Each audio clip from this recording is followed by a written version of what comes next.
One I hope आप सभी अच्छे होंगे। और हम सीडीपी के नेक्स्ट क्लास में क्लास नंबर 8 है ये, जिसमें हम सीडीपी के पीवाईक्यू कर रहे हैं। और यहाँ से हम करते हैं 12 question number 12। Which of the following is the most effective method to encourage conceptual development in the student. अगर हम स्टूडेंट में कंसेप्चुअल डेवलपमेंट इनकरेज करना चाहते हैं, उसको बढ़ावा देना चाहते हैं, तो उसके लिए हमें क्या करना चाहिए।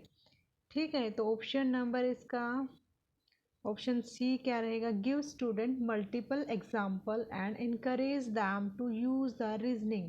हमें उस ऑप्शन को चूज़ करना है जिसमें इस बच्चे का ज़्यादा से ज़्यादा माइंड यूज हो रहा है, क्रिएटिव थिंकिंग उसकी हो रही है, डिफरेंट डिफरेंट एग्जाम्पल के थ्रू से कनेक्ट किया जा रहा है। तो यहाँ पर क्वेश्चन नंबर 12 का आप बाकी ऑप्शन भी रीड कर सकते हैं, लेकिन जो करेक्ट आंसर है वो मैं आपको अच्छे से एक्सप्लेन करूँगी ताकि हमारा टाइम सेव हो सके। ठीक है, तो इसका क्वेश्चन नंबर 12 का आंसर रहेगा हमारा, क्वेश्चन नंबर 12 का आंसर रहेगा ऑप्शन नंबर सी। नेक्स्ट आते हैं क्वेश्चन नंबर 13 पे। Primary school children will learn most effectively in an atmosphere. जो प्राइमरी स्कूल के चिल्ड्रन होते हैं, जो सबसे ज़्यादा कहाँ से कैसे एनवायरनमेंट से सीखते हैं, तो यहाँ पर हमारा ऑप्शन नंबर ए रीड करते हैं, तो where there emotional needs are met and they feel that they are valued. जहाँ पर बच्चों को ऐसा लगता है कि उनकी इमोशनल वैल्यू को समझा जाता है और वो फील करते हैं कि उन्हें सभी तरह से उनको वैल्यू इम्पोर्टेंस दी जाती है। तो क्वेश्चन नंबर 13 का ऑप्शन ए राइट रहेगा। क्वेश्चन नंबर 14 में क्या है हमारा, a child see a crow flying past the window and say a bird, what does this suggest about the child's thinking.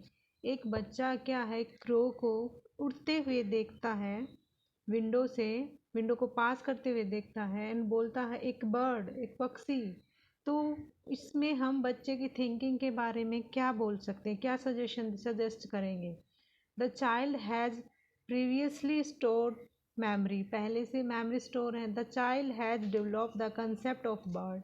The child has developed some tools of language to communicate her experience.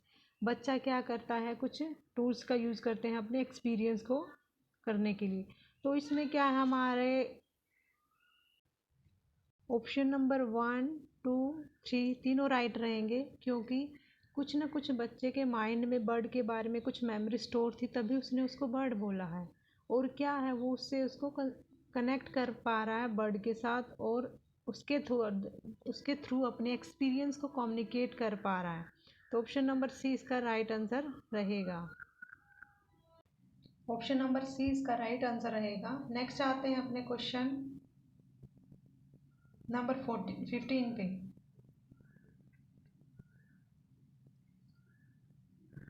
What should a teacher tell her student to encourage them to do task with intrinsic motivation? आंतरिक motivation को बढ़ाने के लिए आप student को कौन से ऐसे टास्क हैं जो आप उसे करने के लिए बोलेंगे। ठीक है, यहाँ पे तो ऑप्शन नंबर डी में क्या, try to do it you will learn. जिससे बच्चा कुछ ना कुछ लर्न कर रहा है, ऐसे ऐसे टास्क आप उसको करने के लिए बोलेंगे। तो नेक्स्ट आता है हमारा क्वेश्चन नंबर 16 में क्या है, how can a teacher encourage her student to be intrinsically motivated toward learning for the sake of learning. अगर आप बच्चे को आंतरिक रूप से मोटिवेट करने के लिए इनकरेज करना चाहते हैं, ताकि बच्चे के अंदर खुद से ऐसी भावना, ऐसे इमोशन जागृत हो कि उसको खुद कुछ लर्न करने की इच्छा हो, तो उसके लिए टीचर को क्या करना चाहिए, कैसे वो उसको एनकरेज करेगा। तो ऑप्शन सब सी में क्या है, by supporting them in setting individual goal and their mastery. Teacher उसको सपोर्ट करेगा कोई भी गोल डिसाइड करने में और उस पर मास्टरी हासिल करने में उसकी हेल्प करेगा। क्वेश्चन नंबर 17 पर हम आते हैं। In an elementary classroom, an effective teacher should aim at student to be motivated. Elementary classroom में एज ए अगर आप बहुत इफेक्टिव टीचर हैं आपका एम क्या होना चाहिए जिससे कि बच्चा मोटिवेट हो सके। तो ऑप्शन नंबर ए में क्या, to learn so that they become curious and love learning for its own sake, कि बच्चों में ज़्यादा से ज़्यादा क्यूरियसिटी क्रिएट हो और उनके अंदर एक ऐसा जिससे वो और भी ज़्यादा क्रिएटिव थिंकिंग उनकी डेवलप हो सके। हमें ऐसी इस तरह से उनकी लर्निंग करवानी है। नेक्स्ट आता है क्वेश्चन नंबर 18। क्वेश्चन नंबर 18 में क्या है, which of the following is an example of effective school practice. इनमें से कौन सा ऐसा एग्जाम्पल है जिसमें स्कूल में इफेक्टिव स्कूल प्रैक्टिस है होती है। तो कांस्टेंट कंपैरेटिव इवैल्यूएशन ये नहीं होगा, पनिशमेंट तो हमें देनी ही नहीं है, इंडिविजुअलाइज्ड लर्निंग जिसमें कॉम्पिटिटिव भी नहीं होगी, ऐसी प्रैक्टिस होगी जिसमें हर एक इंडिविजुअल बच्चे पर फोकस किया जाए, कैसे बच्चा लर्निंग कर रहा है, क्या प्रॉब्लम फेस की जा रही है। तो ऑप्शन नंबर सी इसका राइट आंसर रहेगा। अब आते हैं अपने क्वेश्चन नंबर 19 पे। The cephalocaudal principle of development explain how development proceed from। दो cephalocaudal जो प्रिंसिपल होता है उसमें हमें कैसे बताया जाता है। बेसिकली हमारे पास टू टाइप के जो प्रिंसिपल होते हैं डेवलपमेंट के, सेफलोकोडल और प्रॉक्सिमेटल होता है। जो एक होता है हमारा हेड टू टो, एक होता है हमारा सेंटर से आउटसाइड की तरफ। जो हमारा सेफलोकोडल होता है प्रिंसिपल वो होता है हमारा हेड टू टो।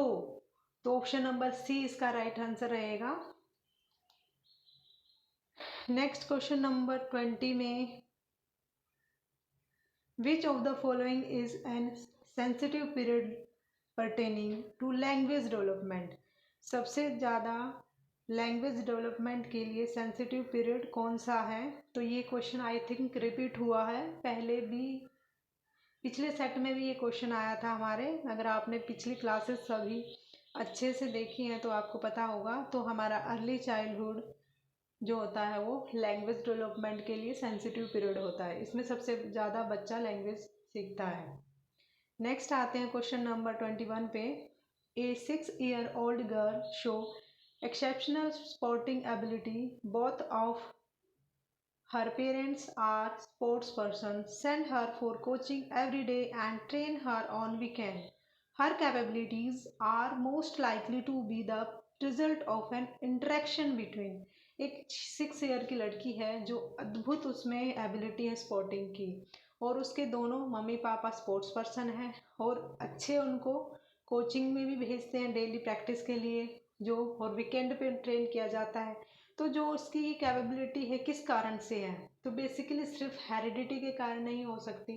तो बच्चे में कैपेबिलिटी है क्योंकि वो डेली प्रैक्टिस कर रही है, ऐसा इन्वायरमेंट भी उसे प्रोवाइड किया जा रहा है कि उसकी जो भी कैपेबिलिटी उसको वो अच्छे से निखार के उभार के उसको आगे ला सके। तो हेरिडिटी भी है क्योंकि उसके पेरेंट्स भी हैं, उनका भी इंटरेस्ट है इस फील्ड में। और सेकेंडली उसके पेरेंट्स ने उसको ऐसा एटमॉस्फेयर प्रोवाइड किया कि उसकी जो गुण है उसके वो और भी ज़्यादा उभर कर आ गया है। तो ऑप्शन नंबर ए इसका राइट आंसर रहेगा। 22 क्वेश्चन में क्या दे रखा है, which of the following are secondary agent of socialization. Basically secondary socialization वहीं पे होगा जहाँ से स्कूल आएगा, और स्कूल से जो स्कूल एंड नेबरहुड, फैमिली हमारा प्राइमरी में आ जाता है, स्कूल एंड नेबरहुड हमारा सेकेंडरी में आएगा। School and immediate family member नहीं होंगे सेकेंडरी में, यहाँ पे फिर से फैमिली है। तो एक ही ऑप्शन हमारे पास बचता है, स्कूल एंड नेबरहुड। तो ऑप्शन नंबर बी इसका राइट आंसर रहेगा 22 का। क्वेश्चन नंबर 23 में क्या है, according to Lev Vygotsky the primary cause of cognitive development. Primary cause किसके अकॉर्डिंग, लेव वाइगोत्स्की को। बेसिकली जो लेव वाइगोत्स्की किस पे फोकस करते हैं, लैंग्वेज पे, कल्चर पे, सोसाइटी पे। तो ऐसा कौन सा इसमें है जिसमें बच्चा इंटरेक्शन करता है, सोसाइटी में रहता है। तो एक ही हमें बिल्कुल साफ क्लियर दिख रहा है ऑप्शन अपना second option, option number B, social interaction. Social interaction की बात ही वाइगोत्स्की ज़्यादा करते हैं। ऑप्शन नंबर कुछ भी सोचने की बात नहीं, तो ऑप्शन नंबर बी इसका राइट आंसर रहेगा। नेक्स्ट आते हैं हम क्वेश्चन नंबर 24 पे sorry. In the context of Kohlberg stage of moral reasoning under which stage would be given typical response of a child. Basically Kohlberg ने क्या है 3 level दिए हैं मॉरल रीजनिंग डेवलपमेंट के, और 3 लेवल में 6 स्टेज हैं, हर एक लेवल में 2 स्टेज हैं। तो जिसमें बच्चे को बोला जाता है कि your parents will be proud of you if you are honest, so you should be honest. आपके पेरेंट्स को आपके ऊपर प्राउड फील होगा यदि आप ऑनेस्ट होगे, इसलिए आपको ऑनेस्ट बनना चाहिए। तो ये बात कौन से स्टेज में बोली गई है, तो बेसिकली जो कॉलबर्ग की लेवल 2 की जो थर्ड स्टेज है उसमें बोला जाता है good boy good girl orientation. ठीक है, ये बिल्कुल फैक्ट बेस्ड क्वेश्चन, अगर आप उसको थ्योरी को थोड़ा सा भी थ्रोली पढ़ोगे ना, उसमें डायरेक्ट दे रखा है ये पॉइंट। तो ऑप्शन सी इसका राइट आंसर रहेगा। नेक्स्ट आते हैं 25 क्वेश्चन पे। अकॉर्डिंग टू जीन पियाजे which of the following is necessary for learning. Learning के लिए जीन पियाजे के अकॉर्डिंग कौन सी नेसेसरी है इनमें से। Active exploration of the environment by the learner. Option देखते ही हमें पता लग रहा है कि जो जीन पियाजे हैं हमेशा एक्टिव एक्सप्लोरर की बात करते हैं, जिसमें बच्चा एक्टिवली पार्टिसिपेट करता है। तो ऑप्शन नंबर ए हमारा राइट आंसर रहेगा क्वेश्चन नंबर 25 का। नेक्स्ट आते हैं क्वेश्चन नंबर 26 पे। अकॉर्डिंग टू जीन पियाजे schema building occurs as a result of modifying new information to fit existing schema and by modifying old schema as per new information, these two information are known as. ये जो है दो term, ये कुछ term gene पियाजे ने दिए हैं, बहुत इंपॉर्टेंट है, बार बार इस पे क्वेश्चन पूछा जाता है। बेसिकली एसिमिलेशन क्या होता है, अकोमोडेशन क्या होता है। जब बच्चा कोई नई चीज़ सीखता है और उसको अपने स्कीमा में ऐड करता है, सिर्फ उसने ऐड किया है, जो एग्जिस्टिंग थे उसमें चेंज नहीं किया है, सिर्फ उसने ऐड किया है, अब अगर इंफॉर्मेशन को वो बोला जाएगा एसिमिलेशन। लेकिन ऐड करने के बाद उसने जो उसके स्कीमा में इंफॉर्मेशन पहले से एग्जिस्ट थी उसको चेंज कर लिया न्यू के साथ, जहाँ पर मॉडिफाई टर्म आ जाए वो होगा अकोमोडेशन। ऐड ही करना सिर्फ एसिमिलेशन, इंफॉर्मेशन में चेंज कर लेना अकोमोडेशन। तो ऑप्शन नंबर डी इसका राइट आंसर रहेगा। नेक्स्ट आते हैं क्वेश्चन नंबर 27 पे। In a progressive classroom setup, the teacher facilitates learning by providing an environment that। कैसी फैसिलिटी क्लासरूम में, प्रोग्रेसिव क्लासरूम में टीचर के द्वारा प्रोवाइड की जाएगी जिससे क्या अगर बच्चे की डिस्कवरी ज़्यादा से ज़्यादा प्रमोट हो सके। तो ऑप्शन नंबर ए बिल्कुल राइट आंसर रहेगा। क्वेश्चन नंबर 28 पे आते हैं हम। Harvard gardener theory of multiple intelligence suggest that. जो हार्वर्ड गार्डनर थ्योरी है मल्टीपल इंटेलिजेंस, उसमें क्या बोला गया है, उसमें क्या है बेसिकली। ऑप्शन नंबर सी में देखिए, teacher should use multiple intelligence as a framework of devising alternative way to teach the subject matter. जिसमें क्या टीचर जो है बच्चों को टीच करने के लिए अल्टरनेट वेज यूज़ करता है, जो भी बच्चे को अच्छे से अंडरस्टैंड हो वही उनको यूज़ करते हैं। पर्टिकुलरली एक मेथड पे स्टिक नहीं रहेगा, उसको मल्टीपल वे यूज़ करने हैं जिसके बच्चे की अच्छी से अच्छी लर्निंग हो सके। तो ऑप्शन नंबर सी इसका राइट आंसर रहेगा। 29 में आते हैं हम। ए 5 years old girl talked to herself while trying to fold a t-shirt. Which of the following statement is correct in the context of behavior displayed by a girl? एक बच्ची 5 साल की बच्ची खुद से बातें कर रही है, तो ये इनमें से कौन से स्टेटमेंट करेक्ट है। जीन पियाजे would explain this egocentric speech, while Lev Vygotsky would explain this is a child attempt to regulate their action through private speech। तो इसमें ऑप्शन नंबर बी बिल्कुल राइट रहेगा, क्योंकि जो हमारे जीन पियाजे बात करते हैं ईगोसेंट्रिक स्पीच की, जो बच्चा खुद से बात करता है, और अगर लिव वाइगोत्स्की की बात होती है तो वो बात करते हैं प्राइवेट स्पीच की, जिससे बच्चा खुद से बात करता है तो उसको हम बोला जाता है प्राइवेट स्पीच। तो इसमें option number B right answer रहेगा दोनों साइकोलॉजिस्ट के अकॉर्डिंग। नेक्स्ट आते हैं हम आज के लास्ट क्वेश्चन में, और अब हमने कोई टोटल 4 सेट कर चुके हैं हम PYQ के सीटेट के। जेंडर एजेंट, जो जेंडर है वो क्या है, तो जेंडर क्या है, एक सोशल कंस्ट्रक्ट है, ठीक है। बहुत इंपॉर्टेंट क्वेश्चन है, इम्पोर्टेंट है और मोस्टली एग्ज़ाम में पूछा जाता है और बहुत इजी है। तो जेंडर क्या है, gender is a social construct. तो ऑप्शन नंबर डी इसका राइट आंसर रहेगा। तो ये आज का लास्ट क्वेश्चन था और आज के लास्ट क्वेश्चन के साथ ही हम आज की वीडियो को यहाँ पे आज की क्लास को बाइंड अप करते हैं। आई होप आपको ये अच्छा लगा होगा। अगर आपको अच्छा लगता है तो आप लाइक कीजिएगा ताकि ज़्यादा से ज़्यादा बच्चों को इससे बेनिफिट हो सके, क्योंकि ये सभी PYQ हैं और मोस्टली सीटेट के एग्ज़ाम में PYQ रिपीट होते हैं। आप सभी जितने भी मैंने करवाए हैं उनको रिपीट करते रहना। मोस्टली थ्योरी भी क्वेश्चन से कंप्लीट हो जाती है। पहले मैं सीटेट के सभी करवाने के बाद आपको कोशिश करूँगी कि थ्योरी भी आपको करवाऊँ एग्ज़ाम से पहले, लेकिन सबसे पहले मेरा टारगेट है कि मैं आपको पहले जितने भी मैं करवा सकती हूँ उतने ही PYQ आपको करवाऊँगी।